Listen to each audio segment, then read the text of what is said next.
متحدہ قومی movement London کے سربراہ الطاف حسین کو لندن میں اسکاٹ لینڈ یارڈ پولیس نے ان کی رہائش گاہ سے گرفتار کر لیا ہے۔ نارتھ ویسٹ لندن میں رہائش پذیر الطاف حسین کو ان کی رہائش گاہ سے 15 پولیس اہلکاروں نے حراست میں لیا۔ لندن کی میٹروپولیٹن پولیس کا یہ کہنا ہے کہ گرفتار شخص کو نفرت انگیز اور اشتعال انگیز تقاریر کرنے پر گرفتار کیا گیا ہے اور اس گرفتاری میں پاکستان متعلق معاملات ہیں۔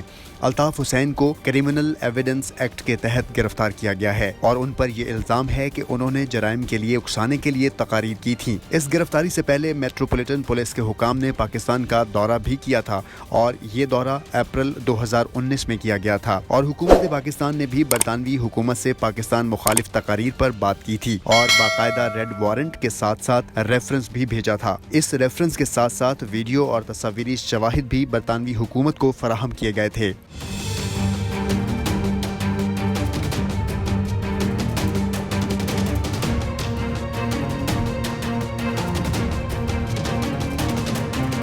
الطاف حسین نے 22 اگست 2016 کو ایک ٹیلی فونک خطاب کیا تھا جو کہ پاکستان مخالف تھا اور یہ خطاب انہوں نے لندن سے کیا تھا۔ واضح رہے کہ اس سے پہلے برطانوی وزیر داخلہ نے واضح طور پر یہ کہا تھا کہ یہ معاملہ برطانوی حکومت خود دیکھے گی۔ اس میں برطانیہ کی زمین استعمال ہوئی ہے اور برطانیہ کے قوانین بہت سخت ہیں اور اس معاملے میں برطانوی پولیس تحقیقات کرے گی اور انصاف فراہم کیا جائے گا، جبکہ پاکستانی حکومت کا یہ موقف سامنے آیا ہے کہ الطاف حسین برطانوی شہری ہیں اور یہ معاملہ برطانیہ کی حکومت خود دیکھ رہی ہے۔ وفاقی وزیر داخلہ اعجاز شاہ یہ کہتے ہیں کہ حکومت پاکستان کا فی الحال انٹرپول سے رابطہ کرنے کا کوئی ارادہ نہیں ہے۔